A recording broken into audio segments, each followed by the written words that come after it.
Vamos ahora con el capítulo 10 de este libro que estamos leyendo. Eh, si quieres desatrasarte porque no has visto los anteriores capítulos, búscalos bajo el hashtag de gracia-favor inmerecido, porque no los tengo en un álbum aquí en Facebook.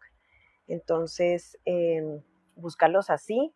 De todas maneras, estoy haciendo un playlist, una lista en YouTube de estos videos. Los grabo así en vivo, no tanto para charlar mucho con la gente realmente, sino porque ya no hay espacio en el celular, entonces es más fácil así. Bueno, esto es por si llegas por primera vez a este video. Estamos leyendo este libro que todavía no he dicho el título, pero más o menos ustedes se pueden imaginar por el hashtag. Luego les voy a decir qué pastor escribió este libro. Y vamos ya por la mitad casi, son 22 capítulos. Cuando estemos en el 11 estaremos en la mitad, en el próximo. Pero entonces, como lo dije o lo he dicho en algunos de estos videos, esto se está poniendo cada vez más bonito. Qué belleza definitivamente la gracia de Dios, el favor inmerecido de Dios es lo que nos cubre completamente nuestros pecados. Ya no tenemos que vivir en un pacto en donde tenemos que hacer nosotros obras para ganar el favor o las bendiciones de Dios, sino que ya el Señor nos ha dado, Dios Padre nos ha dado todas las bendiciones en Cristo Jesús. Más o menos te hago ese abrebocas para que puedas seguir escuchando este capítulo. Como lo dije, se llama Perfeccionados por el favor inmerecido y esto es lo que me llama a mí más la atención porque como que la salvación uno la recibe, sí, gratis, uno la recibe y dice, sí, es por la obra del Señor Jesucristo, pero luego uno vuelve a la ley para obedecer y ganar las bendiciones. Y no hay que ganarlas de esa manera, porque eso no hace parte del nuevo pacto que hicimos en Cristo, que hizo Dios con nosotros en Cristo Jesús. Entonces, bueno, vamos a orar, Padre Precioso. Yo me presento delante de ti, Señor. Yo te pido que tu Espíritu Santo se mueva con poder, que se mueva sobre todo en los corazones de cada persona que ha estado escuchando este libro, Señor, de las personas que lo están siguiendo. Gracias, Padre Precioso, por ellas. Bendito Rey, porque tú vas a darles una bendición especial por tomarse este tiempo y escuchar tu palabra y escuchar esta enseñanza que nos quita un poquitico tantas mentiras que nos han venido enseñando cuando hemos estado en los dos pactos, en el antiguo y el nuevo pacto. No que la Biblia no pueda leerse toda y que sea toda entera relevante, sino que estamos en un nuevo pacto. Y si tenemos la revelación de esto, podemos de verdad acceder a tus bendiciones sin esfuerzo alguno, Señor, porque es simplemente confiar en ti y esperarlas que tú las ministres, Señor, a nuestras vidas cuando tú creas que es apropiado y cuando estemos listos y preparados para recibirlas, cuando hemos madurado y cuando es el momento en que todo se conjuga para recibir aquello que te va a hacer muy feliz y va a dar gloria a Dios. Gracias, Padre Precioso, queremos glorificarte, que tu Espíritu Santo se mueva con poder. Úngeme, Señor, úngeme, unge mis palabras, Padre Precioso, unge estos videos, Dios de misericordia, y por favor, Espíritu Santo, no, Señor Jesucristo, perdón, envía ángeles de tus ejércitos para guardar nuestras vidas, para cubrir nuestras vidas, nos cubrimos con tu sangre preciosa, y te pido que tú envíes ángeles que envíen este video, que hagan que este video salga a las personas que necesitan y el resto de los videos los puedan ver para que les sea de bendición. Gracias, Padre Precioso, te hemos orado en el precioso nombre del Señor Jesucristo, con el poder, la unción y el fuego de tu Santo Espíritu. Amén y amén. Comenzamos a leer, perfeccionados por el favor inmerecido. En el capítulo anterior, está larguito, hablamos acerca de cómo puedes disfrutar de todas las bendiciones del nuevo pacto, porque ahora estás bajo el pacto de su favor inmerecido y todos los términos de ese acuerdo que tienes con Dios han sido realizados por Jesús. Dios encontró fallas en el antiguo pacto, en el que el hombre solo podía ser bendecido por su bondad y obediencia a la ley, y lo reemplazó con el nuevo consistente en su favor inmerecido y mediante el cual podemos ser continuamente bendecidos por la obediencia a Jesús. Confío en que estás comenzando a entender que ningún hombre puede ser perfeccionado por los 10 mandamientos, perfeccionado, ¿no? Que eso es lo que digo, que tratamos de hacerlo en nuestras fuerzas. Recibimos la salvación de gracia, pero luego queremos en nuestras fuerzas ser perfeccionados. Nadie puede cumplir la ley al pie de la letra ni ser perfeccionado y bendecido basándose en la ley.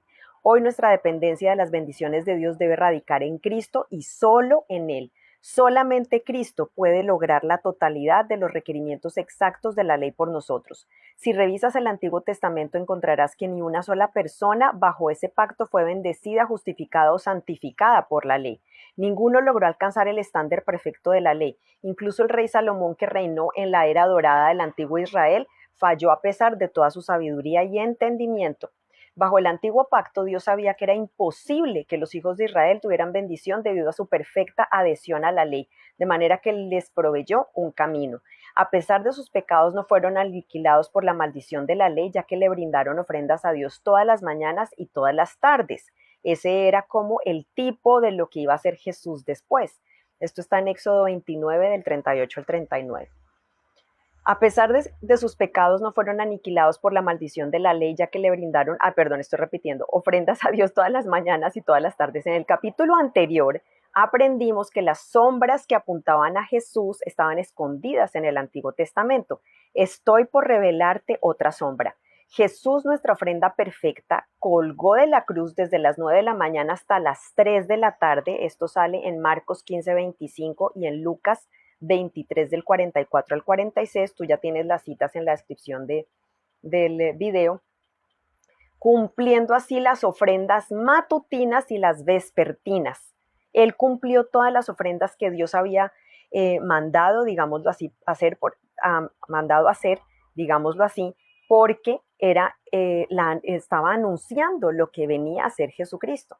En la Biblia no hay detalles insignificantes. Dios no grabó todos los pormenores de las ofrendas en la escritura solo para que llevemos una Biblia grande e impresionante todos los domingos a la iglesia. No, todos los detalles apuntan de manera hermosa al sacrificio de Jesús en la cruz. Tanto que incluso en los tiempos en que Dios les dijo a los israelitas que hicieran ofrendas, apuntan a nuestro Salvador. Por lo tanto, incluso bajo el antiguo pacto, los hijos de Israel podían ser bendecidos por Jesús. Los del antiguo pacto estaban siendo bendecidos por Jesús porque estaban haciendo las ofrendas que eran tipo o sombra de Él.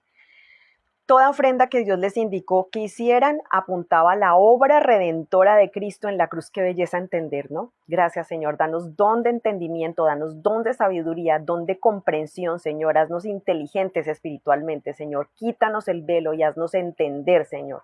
Gracias, Padre Precioso. Y haznos conocer, porque por ignorancia es que estamos graves.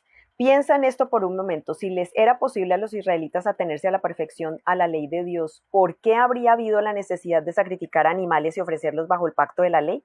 Es probable que haya intentado aparentar atenerse a las leyes. Físicamente quizás no hayan adorado ídolos, cometido adulterio o asesinado a nadie, pero el estándar de la ley es impecable y hubieran fallado ante los ojos de Dios porque habrían pecado interiormente. Por ejemplo, si cualquier hombre miraba con lujuria, miren, eso fue no, el Cristo. Jesús vino a mostrarnos que la cuestión no es las obras externas, sino lo que hay en nuestro corazón. Por ejemplo, si cualquier hombre miraba con lujuria a cualquier mujer que no fuera su esposa o si alguien se enojaba con su vecino, Dios los juzgaba como si hubieran cometido los pecados de adulterio y de asesinato. Y si fallaban en tan solo una ley, eran culpables de quebrantarlas todas. Esto sale en Santiago 2:10. Demandaba también la adhesión a la ley en sus corazones y en sus pensamientos. Miren, bueno, yo digo que Jesús vino a mostrarnos eso, pero Dios ya los trataba así de duro. Solo con que se enojaran con su hermano, porque eso es matarlo, o hablar mal de su hermano, porque eso es matarlo. Pero Pastor X, ¿no es demasiado difícil? ¿Quién puede cumplir los 10 mandamientos por completo, tanto interior como exteriormente? Eso es totalmente correcto, mis amigos. Ningún hombre puede, ni pudo. Ningún hombre pudo ni puede. La ley es un estándar imposible y fue diseñada para silenciar todos los intentos humanos por ganarse las bendiciones divinas. Es por eso que los hijos de Israel necesitaban las ofrendas y los sacrificios precisos para cubrirlas. Nunca podrían haber cumplido la ley a la perfección como Dios lo demandaba. Por cierto, yo no inventé el estándar de la ley. Jesús fue quien enseñó que la ley debía ser cumplida tanto interior como exteriormente. Él dijo, pero yo les digo que todo el que se enoje con su hermano quedará sujeto al juicio del tribunal. Uy, tremendo. Mateo 5:22. ¿Quién no se ha enojado con un hermano? Y que cualquiera que mira a una mujer y la codicia a la mujer, ya ha cometido adulterio con ella en el corazón. Esto lo dice Mateo 5:28. ¿Qué hombre no ha mirado con deseo y con codicia a una mujer? Jesús vino para mostrarle al hombre el estándar prístino de la ley de Dios. Ahí tengo que mirar vocabulario. Voy a dejarlo ahí en los comentarios porque en otro video también, en otro capítulo, salió una palabra que no conocía y no hice el deber. Sí lo hice yo, de buscarlo yo, pero no lo dejé en el video. Ya no me acuerdo qué video es. Vamos a mirar. Los fariseos rebajaron la ley de Dios a un nivel que podían alcanzar por medio de sus propios esfuerzos para presumir de su habilidad de cumplir la ley, pero Jesús vino para exponer su falla total y les demostró que la ley de Dios era un estándar imposible para el hombre. Fue Jesús quien dijo, si tu ojo derecho te hace pecar, sácatelo y tíralo, y si tu mano derecha te hace pecar, córtatela y arrójala, en Mateo 5:29 al 30. Es claro que su intención no era que el hombre tomara sus palabras literalmente. De otra forma, la iglesia sería una gran sala de amputación. No, Jesús simplemente llevó a la ley a su forma más pura para que todo hombre llegara a un punto final y viera su necesidad de un Salvador. Ningún hombre puede ser justificado por la ley. Permíteme aclarar esto. Vayamos juntos al libro de Romanos, donde la palabra de Dios dice algo acerca de estar bajo el antiguo pacto de la ley. No hay un solo justo, ni siquiera uno. Ahora bien, sabemos que todo lo que dice la ley lo dice a quienes están sujetos a ella, para que todo el mundo se calle la boca y quede convicto delante de Dios. Por tanto, nadie será justificado en presencia de Dios por hacer las obras que exige la ley. Más bien, mediante la ley cobramos conciencia del pecado. Romanos 3, 10, 19 al 20. Ahí en la palabra lo está diciendo claritico. Estos versículos están cargados de muchas verdades. Primero, nos cuentan que la ley fue diseñada para mostrarle a todo el mundo que los seres humanos eran culpables de pecar ante Dios. Nadie, en mayúsculas, puede ser justificado por los hechos de la ley. Toda la humanidad necesita del Salvador para ser rescatada. Este pasaje también explica por qué se nos dio la ley, para exponer el pecado del hombre, ya que mediante la ley cobramos conciencia del pecado. Atiende a lo que estoy diciendo. Los 10 mandamientos nunca fueron dados para detener el pecado. Ellos no tienen poder para detenerlo. Dios nos dio la ley para exponer, así lo dice la palabra, exponer el pecado del hombre. Si puedes entender esta última declaración, comprenderás uno de los malentendidos más grandes que ocurre en la iglesia hoy en día. En la actualidad escuchamos en la iglesia todo tipo de enseñanzas acerca de los 10 mandamientos. Miren, yo les quiero decir, estaba yo mirando un video que yo hice de unas clases para niños. Hice un par de clases para niños en el ministerio en que estuve sirviendo por un tiempito el año pasado o antepasado, creo que el año pasado. Y yo hablaba de que tenemos que cumplir con honrar a tu padre y a tu madre, porque era la enseñanza que yo estaba queriendo decir.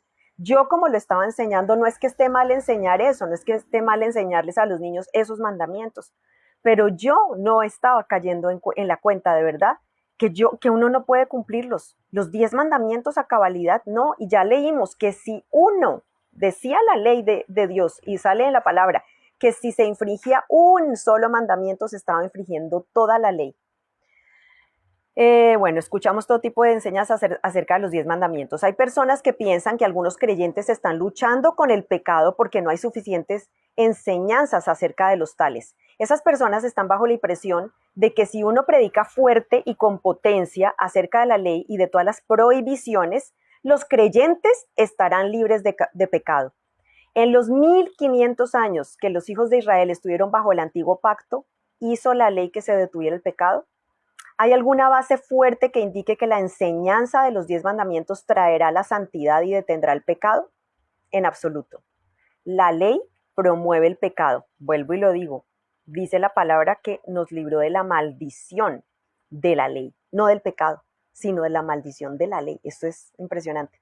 La ley promueve el pecado. Sé que aquí quizás esté pisándole los talones a alguien, pero vayamos por lo que dice la palabra de Dios y no por lo que dice el hombre. No encontré ninguna escritura en el Nuevo Testamento que me indicara que debería enseñar más acerca de la ley para impedir el pecado. Por el contrario, en 1 Corintios 15:56 dice que el poder del pecado es la ley. O sea, lo que le da el poder a que sigamos pecando es conocer la ley. En Romanos 7, el apóstol Pablo sigue explicando, o bueno, la ley misma. De pronto no conocerla, o incluso sí. En Romanos 7, el apóstol Pablo sigue explicando esto cuando expresa, si no fuera por la ley, no me habría dado cuenta, ahí está, de lo que es el pecado. Por ejemplo, nunca habría sabido lo que es codiciar, ni la ley, no, si la ley no hubiera dicho no codicies. Pero el pecado, aprovechando la oportunidad que le proporcionó el mandamiento, despertó en mí toda clase de codicia. ¡Wow! O sea que sí, conocerla nos hace infringir a la ley. Porque aparte de la ley, el pecado está muerto. Aparte de la ley, el pecado está muerto. Esto está pesado. Que nos traiga el Señor revelación de esto. Esto sale en Romanos 7, del 7 al 8. Lee el versículo de nuevo. La ley no detiene el pecado, lo promueve y produce toda clase de codicia. Para ayudarte a que entiendas esto, necesitas darte cuenta de que nuestra tendencia humana al pecado se despierta cuando se nos da una ley. Por ejemplo, imagina un grupo de niños caminando por la calle que está flanqueada por una hilera de invernaderos. Ninguno de los invernaderos les interesa, por lo que casi ni les prestan atención. Luego llegan a uno en particular que está repleto de señales que indican vidrio frágil, no tirar piedras, los invasores serán procesados. De pronto dejan de caminar y comienzan a desafiarse entre ellos para hacer exactamente lo que los letreros dicen que no hay que hacer.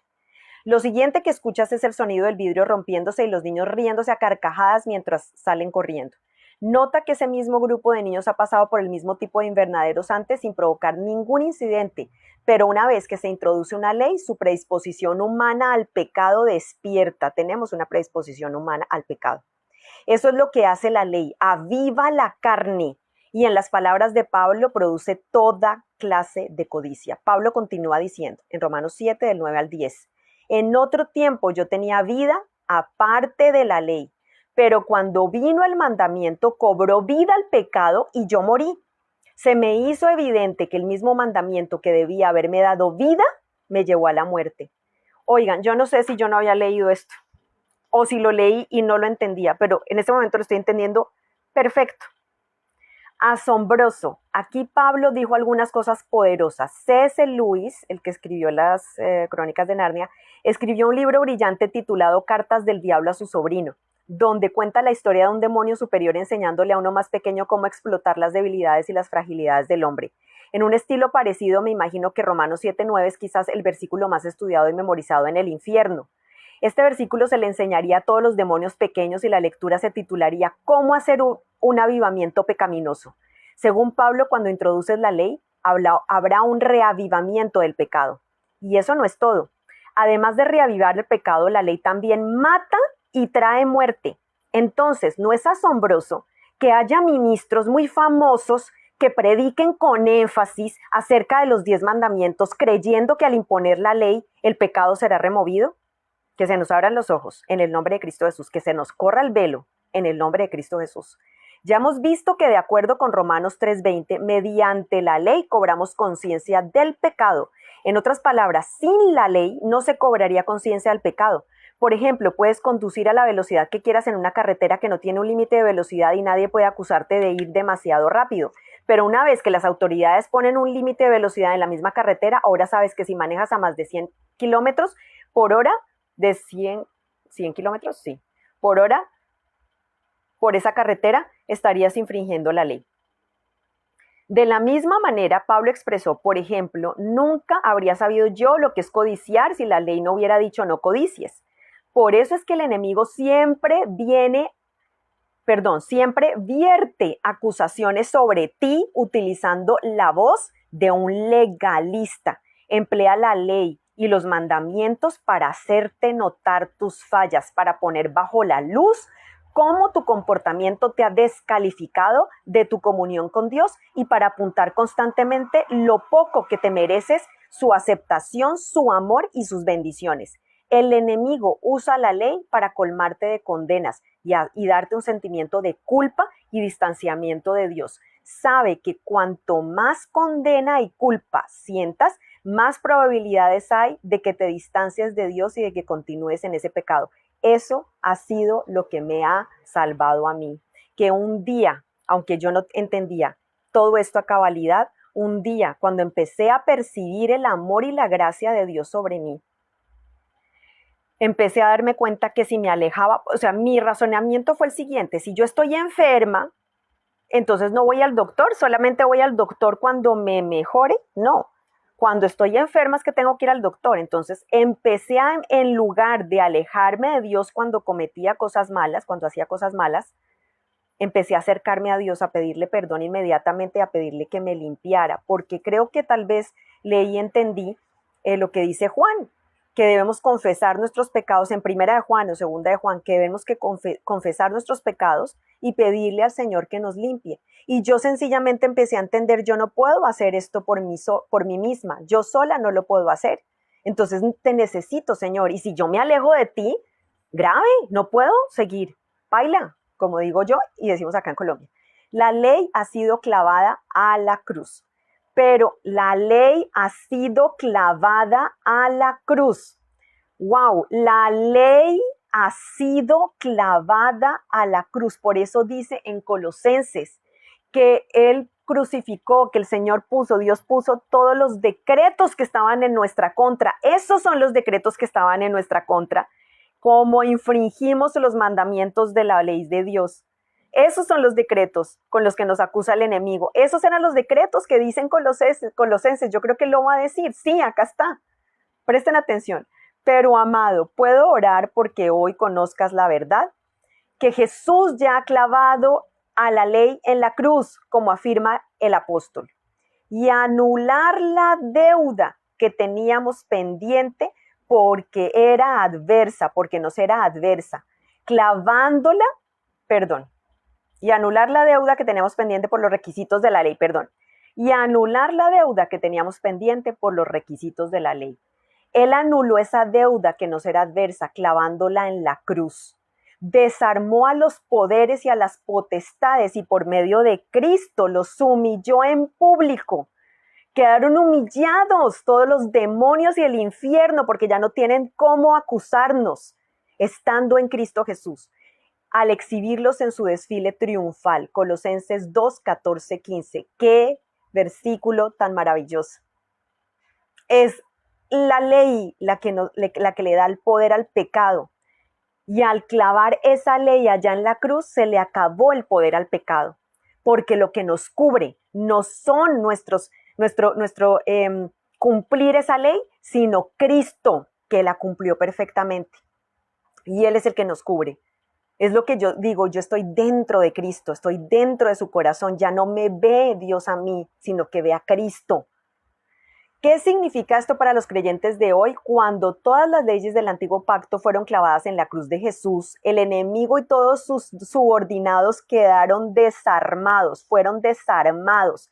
El demonio se armó con la ley para acusar y condenar al hombre, pero tenemos buenas noticias para ti, mi amigo, mi amiga también. El diablo ya no puede utilizar la ley como un arma para condenar al creyente y remover el pecado, porque bajo el nuevo pacto el que cree en Cristo está libre de la ley. Y yo creo que acá él va a decir más versículos de eso porque así dice que estamos ya libres porque se murió la ley en esa cruz.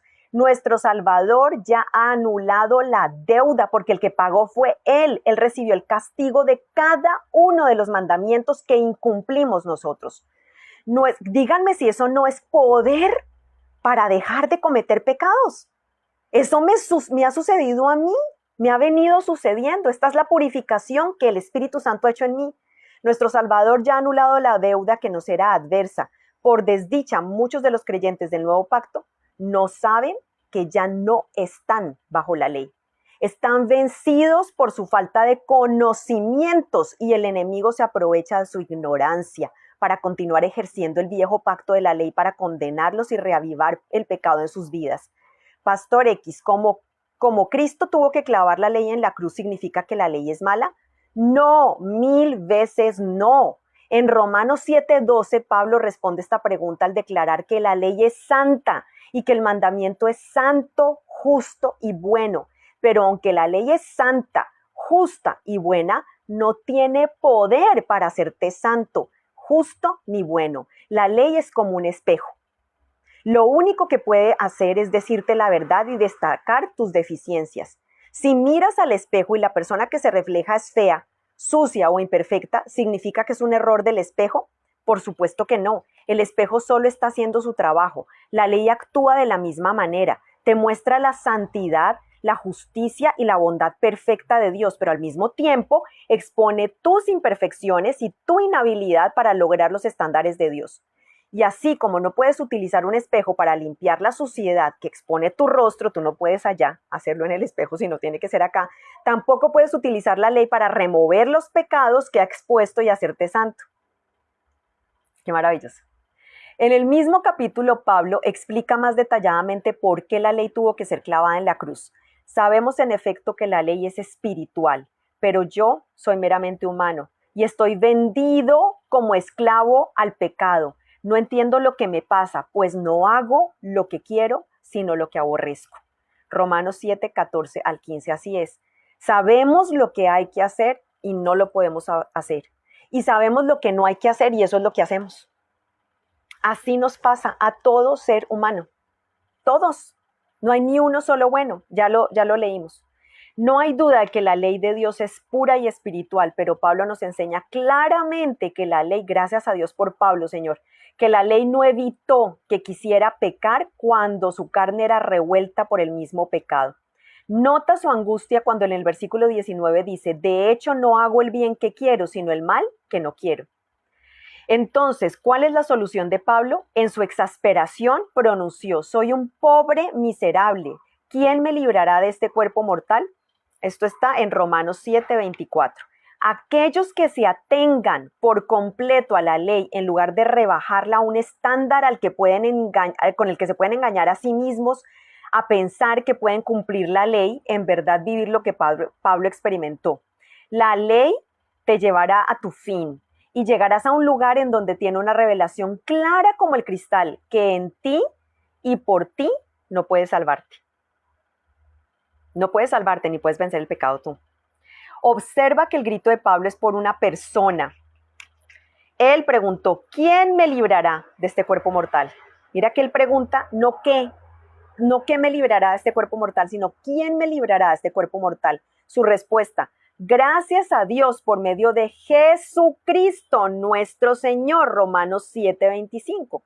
Esta solución no se encuentra en objetos como los 2 pedazos de piedra fríos e impersonales sobre los cuales se escribieron los 10 mandamientos. Se encuentra en la persona de Jesús. No puedes tener una relación con pedazos de piedra fríos, pero puedes tener una relación con la persona de Jesús. Tu respuesta se encuentra en Cristo y solo en Él. Incluso cuando fallas, su sangre te hace recto, justo y bueno. Eres perfeccionado por su gracia, favor inmerecido. Amigo, amiga, cuando Jesús murió en la cruz, pagó el precio completo por tus pecados. Se hizo completamente cargo de la penalidad de todos tus pecados, pero no quitó tu habilidad para ser tentado, para tener deseos pecaminosos, ni pensamientos corrompidos. No se quitó eso. No se fue. Eso de que dejemos de ser tentados, ¿no? Porque ser tentados no significa pecar, ¿cierto? Tampoco nos quitó los deseos pecaminosos, ni los pensamientos corrompidos. Mientras estás en tu cuerpo actual, experimentarás lo que el mismo Pablo vivió. Sufrirás tentaciones, deseos y pensamientos pecaminosos. Esa es la verdad. y Pablo no tenía miedo ni sentía vergüenza de hablar acerca de ella. Si Cristo murió para remover de nosotros los actos, los pensamientos y obras pecaminosas, entonces con debido respeto, falló, porque todos sabemos que todavía podemos ser tentados. La ley no puede detener el pecado, solo una revelación de su gracia puede. Poder para no pecar más. Uy, esto se puso chévere, porque esto es lo que los que amamos verdaderamente a Jesús, a Dios Padre, Hijo y Espíritu Santo, queremos. Nosotros ya no queremos fallarle más a Dios. Poder para no pecar más. La solución a esas tentaciones, a esos deseos y pensamientos pecaminosos, yace en el mismísimo primer versículo del siguiente capítulo. Por lo tanto, ya no hay ninguna condenación para los que están unidos a Cristo Jesús. Romanos 8:1.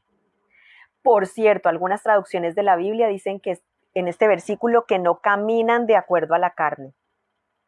Ya no caminan de acuerdo a la carne, sino de acuerdo al Espíritu. Esto fue agregado por los últimos traductores de la Biblia. En los manuscritos más antiguos del Nuevo Testamento disponibles en la actualidad, el griego simplemente declara, ya no hay ninguna condenación para los que están unidos a Cristo Jesús. Ya no hay condenación. Ya aunque cometas pecado, ya no hay condenación. Estás en Cristo. Cuando caes, además que cuando estás en Cristo, el Espíritu Santo ya está en ti y tú ya vas a darte cuenta que hiciste algo mal, y si no te has dado cuenta, el Señor seguramente te lo va a hacer saber, el Espíritu Santo te lo va a decir.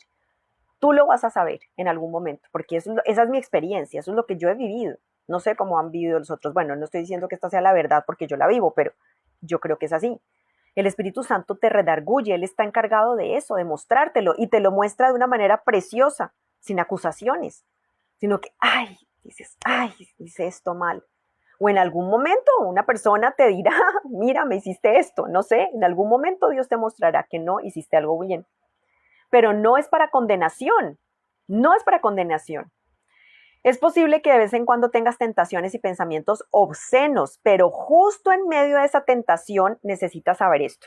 Ya no hay ninguna condenación para los que están unidos a Cristo Jesús. No es que no puedas volver a pecar, puedes caer otra vez. Así sucede, esa es la verdad, porque estamos en la carne. Nuestra carne no ha sido redimida aún, nuestro espíritu ya, y nuestra alma, que es la que gobierna la carne. O sea, la idea es que el alma esté gobernada por nuestro espíritu esté gobernado por el Espíritu Santo. Y entonces el alma, gobernada por el espíritu, va a gobernar el cuerpo correctamente. Si no nos dejamos gobernar nuestro espíritu por el Espíritu Santo, entonces por eso es que el espíritu no gobierna el alma y el alma no gobierna el cuerpo. ¿Me siguieron? Busquen en mi perfil, no sé si lo puse en destacadas, la analogía del conductor y la carreta. El poder de Jesús, debemos entonces sentarnos quietos y entretener esos pensamientos pecaminosos, porque ya no hay condenación. Por supuesto que no. El pecado no puede echar raíces en una persona que está llena de la conciencia de que es recta en Cristo. Si tú ya sabes que eres justificado, que fuiste justificado por Cristo, justificada por Cristo Jesús, es imposible que el pecado eche raíces en ti. Puedes pecar esporádicamente, pero no contumazmente, o sea, continuamente. No puedes hacer que los pájaros dejen de volar sobre tu cabeza, pero sí puedes evitar que hagan un nido en ella. De esa misma manera no puedes detener las tentaciones, pero sí evitar actuar en base a esos pensamientos. Por eso es que un fruto o un poquito o un pedacito del fruto del Espíritu Santo es dominio propio. De esa misma manera no puedes detener las tentaciones, pero sí evitar actuar en base a esos pensamientos y deseos perniciosos y tentaciones. ¿Cómo? Confesándote en el mismo momento de la tentación que eres recto en Cristo Jesús. Cuando viene la tentación dices, no, yo soy recto en Cristo Jesús. Yo le enseñaba eso a mi hijo. No entiendo por qué tú haces esto, mi amor, si tú eres de tal manera. Si tú ya te ves de tal manera, tú dices, no entiendo que hagas eso, porque tú no eres eso. Eso me ha pasado a mí con un pecado en particular que yo pensé que no iba nunca jamás a poder vencer. Y cuando he caído otra vez, digo, esa no soy yo, porque yo ya estoy en Cristo Jesús y me siento rara, siento que es raro que yo caiga otra vez. En verdad siento como si no fuera yo. Es increíble. No estoy diciendo que yo no peque, nunca he dicho eso, pero hay algunos pecados que nos cuesta como más trabajo dejar, ¿cierto? Y hay unos que tú crees que nunca vas a poder vencer, pero yo te digo, de cara a Dios, que en Cristo Jesús sí lo vas a poder vencer. Si te entregas de verdad de todo corazón y si entiendes esto, si entiendes esta verdad, porque dice la palabra de Dios que conocerán la verdad y la verdad los hará libres. El poder de Jesús para sobreponernos a toda tentación surge de efecto cuando te mantienes consciente de que incluso en el momento de la tentación, Dios todavía está contigo y te atribuye justicia sin mediación de las obras. Romanos 4:6. Sin mediación de las obras, ya te hace justo. Porque ya Jesús lo pagó por ti. Cuando hagas, no sé, no puedo cansarme de repetirlo hasta que se nos meta dentro de nuestro inconsciente. Cuando hagas eso, rechazarás la condenación por la tentación a la cual te enfrentaste. Sabes que tienes el poder de Cristo para elevarte por sobre tu tentación y para descansar en tu identidad recta en Cristo, sin la mediación de las obras. Eso, amado, es la vida de los vencedores en Cristo. Cuando decimos somos más que vencedores, eso es vencer en Cristo. No es, ay, que obtuve una bendición, ay, que compré carro, ay, que me casé, ay, vencí en Cristo. Eso no es vencer. Se vence cuando hay una lucha. Y hay una lucha interna por vencer el pecado, que es el que nos hace tanto daño. ¿Mm? Tremendo. He recibido tantos testimonios de personas que han sido liberadas de hábitos destructivos, personas sinceras y preciosas que desearon experimentar liberaciones pero no sabían cómo. Sin embargo, una vez que aprendían que Cristo atribuye justicia sin la mediación de las obras, comenzaban a confesar que cada vez que se sentían tentados seguían siendo rectos. Y poco a poco, eso es así, poco a poco es una obra de perfeccionamiento que es por el poder del Espíritu Santo. Y tú haces tu parte y tu parte, no porque tú lo estés haciendo, sino el Espíritu Santo lo está haciendo en ti, lo está logrando en ti. Pero tú confiesas poco a poco, cada vez que venga la tentación, que eres recto, que eres justo, que ya no hay condenación para ti. Cuando comenzaban a creer que eran rectos en Cristo y cuanto más se rehusaban a aceptar la condenación por sus errores pasados y por su tentación actual, más se liberaban de las adicciones que los atrapaban. Un hermano de los Estados Unidos que ha estado escuchando mis mensajes hace tiempo escribió para expresarme que había sido adicto a la pornografía y había llevado un estilo de vida sexual inmoral desde que tenía 14 años de edad. A pesar de que había aceptado a Jesús a los 18 años, escribió luchando con ese aspecto de su vida. Esto es lo que escribió. Como resultado de algunas malas influencias y algunas malas elecciones propias, me volví adicto a la pornografía y comencé a llevar un estilo de vida sexual inmoral desde los 14 años. Me salvé cuando tenía 18 años, pero seguí luchando con ese tipo de pensamientos y algunos viejos malos hábitos. Intenté todo para librarme de los pensamientos inmorales y lujuriosos. Luego escuché el mensaje del pastor X titulado Cosas buenas que le suceden a las personas que creen que Dios los ama. Lo escuché una y otra vez y por primera vez el amor de Dios se volvió sistemáticamente real para mí. Miren, yo hice planas porque yo todavía no podía percibir el amor de Dios realmente. Cuando tú de verdad lo que te transforma es percibir ese amor de Dios, ese amor incondicional. Eso es la gracia, es un favor y un amor inmerecido. No importa lo que tú hagas o dejes de hacer, Él te sigue amando y no se va de tu lado. Cuando yo empecé a percibir ese amor incondicional del Señor, fue que empecé a ser transformada, porque no importaba lo que hiciera, Él seguía ahí conmigo. He tenido momentos en que me siento que me ha abandonado, pero no por mi pecado, sino por otras cosas, que se ha olvidado de mí, digamos de mis promesas que no han sido cumplidas enteramente. Pero la verdad es que es una mentira del enemigo, es el enemigo diciéndote mentiras en tu cabeza, que Dios te ha abandonado, porque nunca jamás se va su espíritu de nosotros, nunca. Yo dije en un video, yo creo que el Espíritu Santo lo que hace es ponerse en un rincón y cerrar sus ojos y taparse los oídos mientras estás pecando. pero Él sigue ahí, se queda ahí contigo. Nadie más se queda contigo, Él. Luego escuché el mensaje del pastor Prince titulado Cosas buenas que le sucedan a las personas que creen en que Dios los ama. Yo estaba diciendo que por primera vez sintió el amor de Dios sistemáticamente y que fue real para él. Fui capaz de recibir el amor incondicional de Dios una y otra vez y sanó mi corazón. Yo tuve que hacer planas. Jesús te ama, Jesús me ama, Jesús me ama. Hice planas para interiorizar que Dios me amaba. El amor de Dios me liberó, por eso el perfecto amor echa fuera todo temor, donde el que teme no ha sido perfeccionado. Señor, gracias porque me estoy hablando yo. La revelación, el amor de Dios me liberó. Muchas gracias por el mensaje que manda tu iglesia a todo el mundo, le dice esta persona. En verdad está cambiando vidas. La revelación de que Dios lo ama incondicionalmente a pesar de sus fallas y de sus imperfecciones fue lo que le ayudó a este hermano a librarse de los hábitos que lo habían angustiado muchos años. Dios no quiere que peques, puesto que el pecado te destruye. Pero incluso si has fallado, debes saber esto. No hay condenación porque estás en Cristo Jesús y tus pecados son lavados por su sangre. Cuando Dios te mira, no ve tus errores. Desde el momento en que aceptas a Jesús como tu Señor y Salvador personal, Dios te ve en el Cristo elevado, sentado a su mano derecha. Eres como Jesús, que no tiene, Dios mío, Espíritu Santo.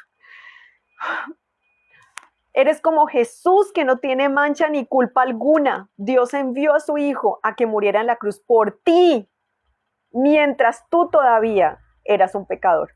Obviamente no te ama solo cuando eres perfecto, en tu comportamiento y en tu pensar. Su amor por ti es incondicional. Es amor de padre.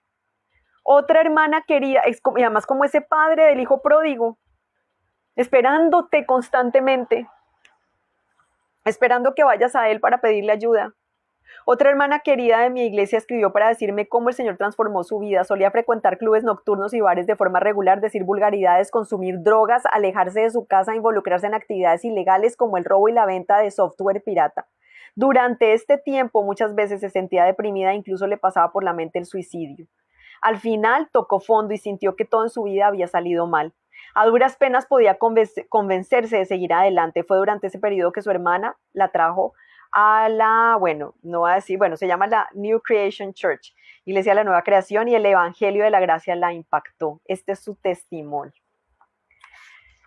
Es la primera vez que me presentan la gracia y aprendí que Dios no desprecia ni condena a los delincuentes como yo. Me sorprendí mientras comencé a ver el cristianismo desde una nueva óptica por primera vez. Para resumir, un día desafié al Señor a que me probara su existencia y su amor por mí, y lo hizo exactamente. En un periodo de 2 semanas Jesús me venció por completo. Es que su amor nos vence. Y lo acepté en mi vida con mucho placer. Como dice siempre la gente, el resto es historia. Me gustaría testificar que fue la gracia y no la ley lo que llevó a una gran pecadora como yo a Dios. Al ir pasando el tiempo, el Señor me transformó de una delincuente en una dama que está sumamente enamorada de Cristo. No modificó mi comportamiento exterior de inmediato cuando todavía era una cristiana bebé. En vez de eso, vertió su amor y su gracia de manera abundante en mi vida, que al final me transformaron de adentro para afuera. Puede que la gracia no produzca resultados inmediatos, pero los frutos son seguros y permanentes. Justo cuando los miembros de mi familia habían perdido la esperanza conmigo, mi papá Dios realizó un milagro cambiándome de manera radical en otra persona. Todos a mi alrededor se maravillaron con el cambio cuando vieron las obras de Dios en mi vida. Soy un testimonio andante de la existencia y la gracia de Dios. Aleluya, aleluya, Señor. Gracias porque a mí también me has transformado. Yo no he sido una delincuente ni he tenido grandes cosas y por eso parece que no se notara mi transformación, pero así es. Alabado sea el Señor. Yo también me sentí muchas veces perdida, como que nunca iba a poder cambiar ciertas cosas mías. Alabado sea el Señor. ¿No es este un testimonio grandioso? Esta hermana fue rescatada del punto más bajo en su vida, ya que concretó una verdad poderosa. Dios no la desprecia ni la condena. Él la ama y fue esa revelación de su amor y su gracia, favor inmerecido, lo que hizo que su vida diera un giro completamente de 180 grados. Amados, es crucial que reciban el regalo de la no condenación, porque es lo que les dará poder para sobreponerse a sus debilidades, hábitos destructivos y adicciones. Si creyeras que Dios te condena por tus errores, ¿correrías a Él en busca de ayuda? Mira cómo Jesús le dio a un pecador el poder para no pecar más. Defendió a la mujer que fue sorprendida cometiendo adulterio. La miró a los ojos con ternura y le preguntó: mujer, ¿dónde están? Ya nadie te condena. Ella respondió: nadie, Señor. Y Jesús le dijo: tampoco yo te condeno. Ahora vete y no vuelvas a pecar. Juan 8, del 10 al 11. Verás, los 10 mandamientos, con toda su santidad prístina, no pueden hacerte santo, ni pueden ponerle fin al pecado. El poder para hacer que el pecado deje de destruir tu vida proviene de recibir el regalo de la no condena de Jesús. Tu Salvador, que ha cumplido la ley en tu nombre, te dice: ¿dónde están aquellos que te condenan? Yo tampoco te condeno. Está en mayúscula. Yo tampoco, en mayúsculas, tampoco te condeno. Ahora ve y no vuelvas a pecar. Eso es gracia, mis amigos. Eso es su favor inmerecido. La religión dice que Dios no te condena solo si dejas de pecar. Perdón, la religión dice que Dios no te condena solo si dejas de pecar. Sin embargo, la gracia afirma: tomé tu condenación en la cruz, ahora puedes ir y no volver a pecar. Romanos 6:14, miren, es al contrario, ¿cierto? Puedes ir, ya has recibido perdón, ya recibiste. Ahora no peques más, pero no en tus fuerzas, sino porque en la misma gracia te va a ayudar a no hacerlo más. Romanos 6:14 expresa que el pecado no tendrá dominio sobre ustedes porque ya no están bajo la ley, sino bajo la gracia, favor inmerecido. Si todavía estás luchando con el pecado, es momento que dejes de depender de la ley. Cuando sabes que Cristo te ha hecho recto sin la mediación de tus obras y que te ha perfeccionado por medio, o sea, lo que media es el favor inmerecido, eso te habilita para superar toda tentación, todo hábito y toda adicción. Primero, conociendo esa verdad pecaminosa en tu vida, todo hábito, toda adicción pecaminosa en tu vida. Ahora mismo, cuando alcanzas a tu Salvador Jesús, Dios te ve tan perfecto como Él. No te condena por tus errores, del pasado, del presente, ni del futuro, ya que todos los errores que tengas en esta vida ya han sido clavados en la cruz. Porque lo que Él clavó fue la ley, y al clavar la ley, se llevó el poder del pecado. Él clavó el pecado en la cruz. No te condena por tus errores del pasado, del presente, ni del futuro, ya que todos los errores que tengas en esta vida ya han sido clavados en la cruz. Ahora eres libre para no pecar más y experimentar la victoria y el éxito sobre el pecado y las ataduras. Voy a recapitular, no, sino voy a mirar una cosa especial para que entendamos esto nuevamente. Y es que el Señor no nos quitó al quitar la condena del pecado, no nos quitó las tentaciones ni tener malos pensamientos. Esos los tenemos que vencer nosotros. ¿Cómo? ¿Cómo lo vencemos? Como lo decía él. No podemos detener las tentaciones, pero sí podemos evitar actuar en base a esas tentaciones, a esos pensamientos y esos deseos perniciosos y tentadores. Yo digo que ¿cómo? Dice él, su manera es confesándolos, confesándote en el mismo momento de la tentación, que eres recto, siendo consciente y diciendo: yo ya no soy esto, yo ahora soy recto en Cristo Jesús por la justicia de Cristo Jesús. Soy la justicia de Dios en Cristo Jesús, así es como dice la palabra. Yo digo que también pidiéndole ayuda al Espíritu Santo, porque yo espero que Él también hable un poquitico del Espíritu Santo. Bueno, gracias, Padre Precioso, ya llegamos al final del 10, vamos al capítulo 11, transformemos a la próxima generación. Está muy bonito para los que tenemos hijos, porque esa también es nuestra labor, ¿cierto? Nuestra misión, no solamente ser transformados nosotros, ser purificados nosotros, sino para que nuestros hijos puedan recibir también esta transformación y esta vida nueva que Dios nos está dando a nosotros, recibirlos ellos, porque tenemos esa misión, ese deber, ese llamado, esa vocación, no sé cómo decirlo, esa responsabilidad realmente. Gracias, Padre Precioso, por habernos dado esta revelación tan linda. Y Señor, yo te pido nuevamente que hagas llegar este video y los demás de la lectura de este libro tan precioso a oídos de los que necesitan entender, de los que sufren tanto por su pecado como yo alguna vez sufrí y no entendía cómo vencerlo, Señor. Gracias, Padre precioso, te alabamos y te bendecimos. Úngenos y guárdanos con tu sangre preciosa. Amén y amén. Nos vemos mañana en Transformados para la próxima generación. Besitos.